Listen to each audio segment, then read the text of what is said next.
So I'm here today to talk to you about Slytherin.com. It's a really cool project of ours here at Sharp and Bell Consulting. And the idea that we had was that one day I was writing an article and I realized it was a lot like other articles out there.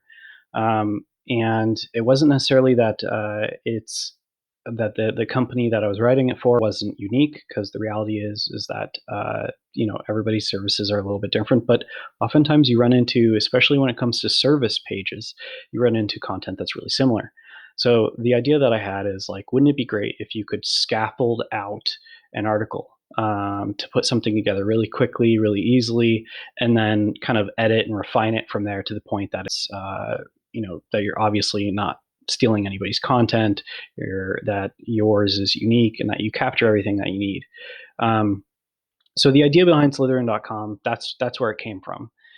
We called it Slytherin.com just because, well, at the time that I came up with the idea, I already had an idea for an SEO utility that I wanted to call Slytherin. But the original name for this one was called Paraphrase. So if you hear me occasionally switching the name, that's where that comes from.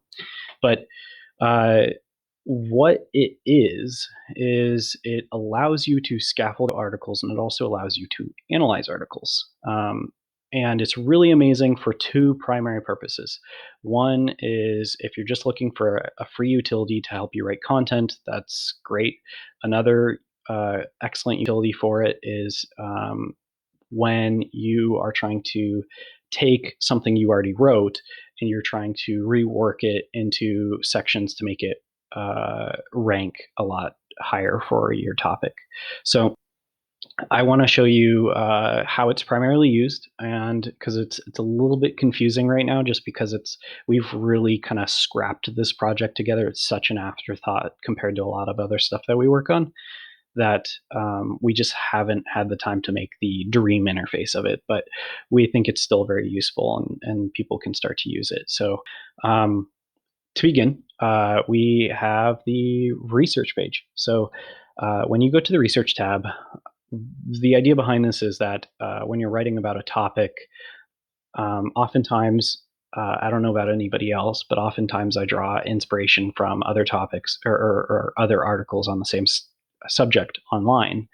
And I find personally that the best place to turn is the most competitive regions in the world, because any of the most competitive regions or cities in this case are that's where all the money is spent on writing amazing content, or a lot of these people are tracking the performance of their content to better compete.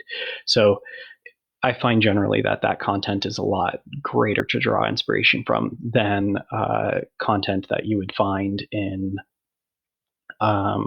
like a small town that's just not very competitive at all. So the way that you use this portion is you just type in something like electrician. Well, actually, I'm going to say um, uh, winter plumber near me, or winter plumber. So you don't type in any qualifier or anything else after that. You just type in something like a broader keyword, but you can search North Vancouver, Toronto. The nice thing about this is that you can very quickly see in the major cities what is the dominant page that's ranking for that. This is really great for researching things like blog posts and stuff. So um, that's how you use the first portion. So that's right now the eventual goal is to bring in our own kind of scanning utility that just grabs the top results. But right now it's just not there yet. So you can, the main thing you're looking for here is when you research topics, how many results are returned. Obviously, once you do this enough, you start to get a general sense of it. But if you search for something like electrician, which is very, very like I would say competitive in a ton of results, and not just that, it's broad, but 808 million results compared to the, what was it, 9 million results here is nothing. So, and that's 9 million results for the entire world, if I'm not mistaken. So um, That said, so you get a general sense of that, and then the other part is that you can kind of look through the articles and see what you like and whatnot. So, which brings us to the next part. This one is the one that seems to confuse people the most right now, but once you see how it works, it suddenly makes a lot of sense. So the idea behind it is that this part fits in with the draft page, the draft tab. So whatever is in here, when you submit this, so if you click Update Inventory, it takes, even though it takes you here, it actually did do some back end work. But what it does is we have basically a whole bunch of different kinds of algorithms on the back end that do a lot of work. So some are there to parse HTML and read it into something that's human readable. Other parts are trying to identify headlines that don't have punctuation and kind of separate it out. But the idea behind and then there's another type that we are beginning to add paraphrasing functionality in it. So if you submit it, it'll automatically try to take a really poorly written sentence and write it into something better. That's not to be mistaken with spinning. So our goal is not to create a utility that is used primarily for spinning content. Our goal is to create a utility that's used to write better content. So, but what it does is it'll help you paraphrase, where the original name comes from. So, when you click Update Inventory, what happens is it fills this section here with whatever was with full sentences, and even if it's a headline, it tries to fill that and make it a unique sentence. So it's still a work in progress. Sometimes there's a little bit of glitches with it, but it's generally pretty good. But what it does is you can scaffold out an article. So, for instance, if you just click through these different phrases, it automatically appends it to the end. And if you need to add it to the center, so you just do a double arrow like that, and you can click it and it adds it to the center. So you can kind of build out your article really quickly. So, and then as you're writing, the final piece is that the content is scanned to find the keyword density. One of the things we're actively working on is we're also trying to incorporate volume. So you get an idea of the potential overall volume of an article based upon the area that you're targeting. So it's a work in progress. But like I said, the nice thing is which the final recommendation here is that when you use it, try to use something like Grammarly. And I'm not saying use Grammarly, that's the only option, but there's a lot of options out there, browser extensions that help you write better content. And if you have that, it'll automatically try to give you advice on how to make it better. And then if you have, the paid, you can obviously you can enter your goals and whatnot. And then, of course, you can open it up inside something like Grammarly later, and you can check to make sure that you're not plagiarizing. So the way that this works, though, is let's say you have this article, for example. If you wanted to build an inventory, all you do is you can either copy HTML, like the whole HTML of the page, and put it here, or you can grab the article section or the article content. Since I'm not using whole HTML, the only thing I recommend you do for headlines, just make sure that you add punctuation at the end. That's it.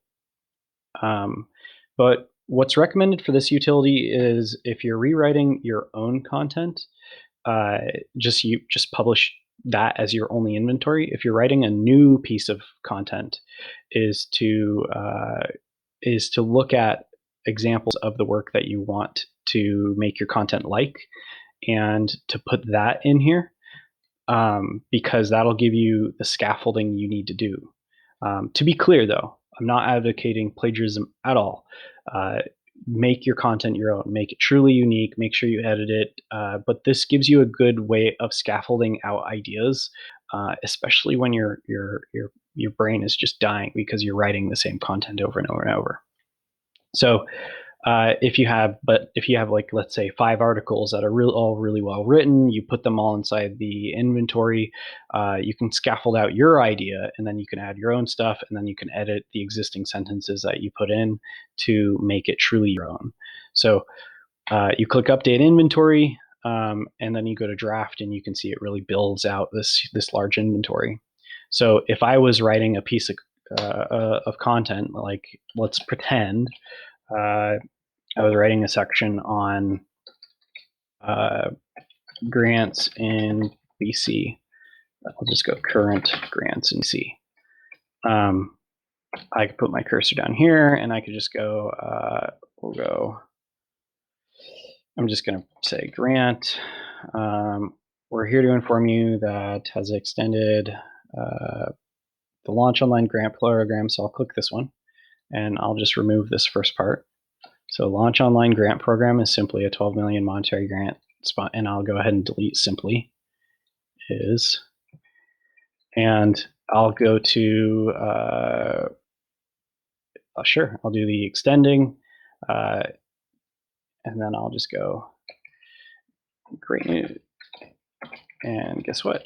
The BC government has extended their launch grant. I'll say as of, and I'll just put date for now. I'm just putting this here to remind me, but you'd say like as of, and then you put the date, BC. Here, I'll just make it easier. July, the BC has extended their program, and then I could do something like the grant winners will be awarded, and I could go applications are still open. And so in a matter of like seconds, essentially, I've drafted out this concept. Now, obviously, if this wasn't my own content, I'd want to rewrite it, rework it, extend the sentences, make it truly unique. But I've taken an article that was about the Launch Online Grant, which is a very specific grant, and I'm beginning to scaffold out current grants in BC. So you can very quickly see that this is a really good utility to start kind of drafting things together. And if you have a large inventory, it's really great. But as I said before, one of the things it can do is if you have bad inventory, or if things are like bunched together, or if a parsing utility kind of messes stuff up, it'll put it into the bad inventory so that you know for a fact that that kind of sentence needs to be reworked. So overall, that's pretty much how it works. As you're writing, it begins to give you the density, so you can get a really good idea of what's it could possibly rank for. And we've based this off of consistent testing with new articles. Whenever we write an article using it, we've been monitoring how that article is ranking, what the density looks like, and whatnot. And you can see from this example, if I put this article here, you can see it, launch online grant, grant program, launch online grant BC. We can say, see the launch online grant program, online grant program. You can see all of that stuff here. And at the same exact time, we can see that that's the dominant topic of what it's ranking for.